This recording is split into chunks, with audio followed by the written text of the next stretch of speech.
नमस्कार बंधुरा प्रतिदिনের মতো আজকেও চলে এসেছি একটা রেসিপি নিয়ে। আর সেটা হলো এই ছোট ছোট মাছ, বেলে মাছ। এই মাছের একটা রেসিপি করব, আপনারা পুরো ভিডিওটা দেখতে থাকবেন। আর আজকে উনুনে রান্না করব। তো মাছটা ভালো করে কেটে বেছে আমি ধুয়ে পরিষ্কার করে নেব। দেখতেই পাচ্ছেন মাছগুলো খুবই সুন্দর মাছ, একদম তাজা, এখানকার একদম ইয়ের মাছ, নদীর মাছ।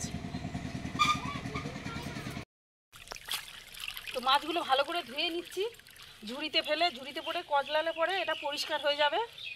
আর এই মাছটা ঝাল বানালে ভীষণ ভালো হয় খেতে। তো আপনারা পুরো ভিডিওটাকে দেখবেন।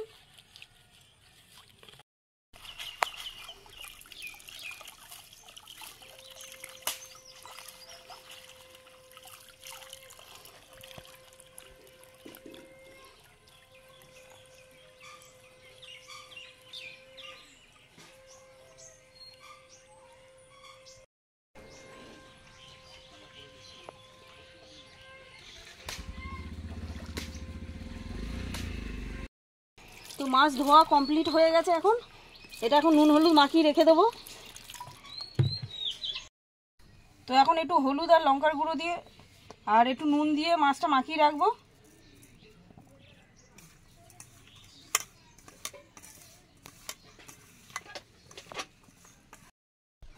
তো এখন একটু লঙ্কার গুঁড়ো দিয়ে দিলাম, নুন হলুদ আর লঙ্কার গুঁড়ো দিয়ে ভালো করে এটা মাখিয়ে কিছুক্ষণ রেখে দেবো।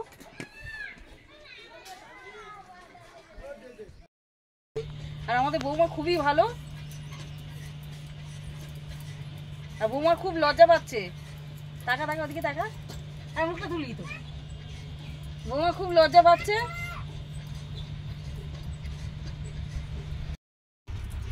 তো আমাদের বৌমা এখন পেঁয়াজগুলো কেটে দিচ্ছে। আলু কাটা হয়ে গেছে সরু সরু করে, পেঁয়াজগুলো কেটে দিচ্ছে সরু সরু করে। আর বাকিটা পরে দেখাচ্ছি। পুরো ভিডিওটা কিন্তু বারবার বলছি আপনারা দেখবেন, এটা একদম গ্রাম্য পরিবেশে দেখাচ্ছি। তো দেখতেই পাচ্ছেন এগুলো সব কাটা হয়ে গেছে। আর এবারে আমি মাছের ঝালটা বসিয়ে দেবো, আপনারা পুরো ভিডিওটা দেখবেন। আর এখানে দেখুন কত বাগানের সবজি নিয়ে এসছে, একদম ফ্রেশ।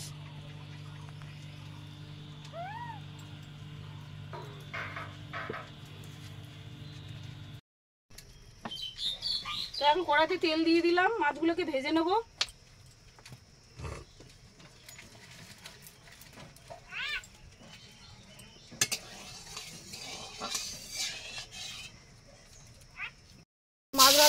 মাছগুলো ভেজে নেব। আর একদিকে ভাতও বসিয়ে দিয়েছি, তাহলে তাড়াতাড়ি হয়ে যাবে।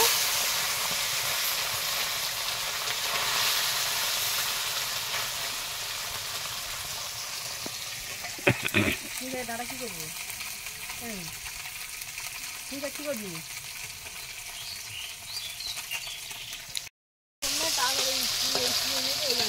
হ্যাঁ হ্যাঁ,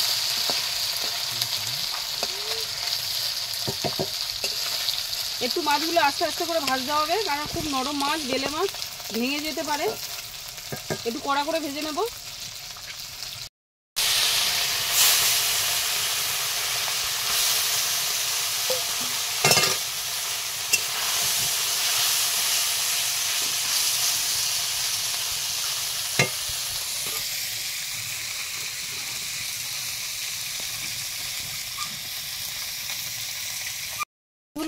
মাছগুলো ভাজা হয়ে গেছে, এখন তুলে নেব। দেখতেই পাচ্ছেন আমি এরকম একদম পুরো লাল করে ভেজে নিয়েছি, খুব সুন্দর ভাজা হয়েছে।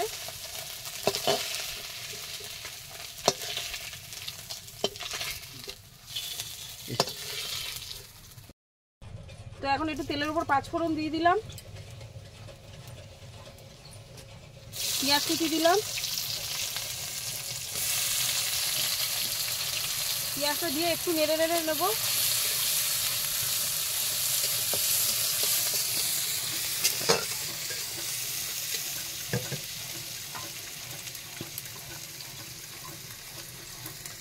এখন আলুগুলো দিয়ে দিলাম, আলুগুলো আমি সরু সরু করে কেটে নিয়েছি।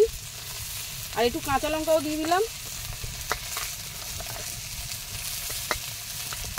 দিয়ে একটু নাড়াচাড়া করে নেব। একটু হলুদ গুঁড়ো দিয়ে দিলাম, পরিমাণ মতো নুন দিলাম।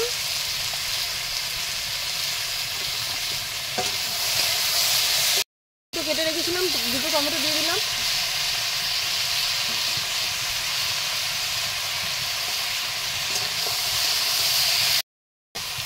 তো একটু লঙ্কার গুঁড়োও দিয়ে দিলাম, কাঁচা লঙ্কা দিয়েছি, তারপরে লঙ্কার গুঁড়ো দিলাম, কারণ এটা মাছটা একটু ঝাল ঝাল বানালে ভালোই লাগে খেতে।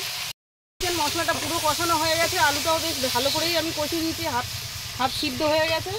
তো এখন পরিমাণ মতো একটু জল দিয়ে দেবো, কারণ যেহেতু এটা ঝাল হবে, ঝোল হবে না, সেই জন্য অল্প করেই জল দিলাম।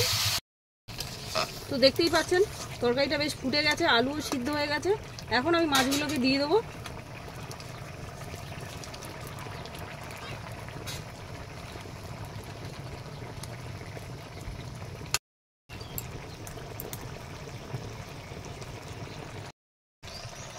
তো দেখতেই পাচ্ছেন মাছের ঝাল হয়ে এসছে, এবার নামিয়ে নেবো। আর একটুখানি হবে, একটুখানি শুকিয়ে গেলে ঝোলটা ব্যাস হয়ে যাবে। তো দেখতেই পাচ্ছেন মাছের ঝাল একদম রেডি, কত সুন্দর হয়েছে।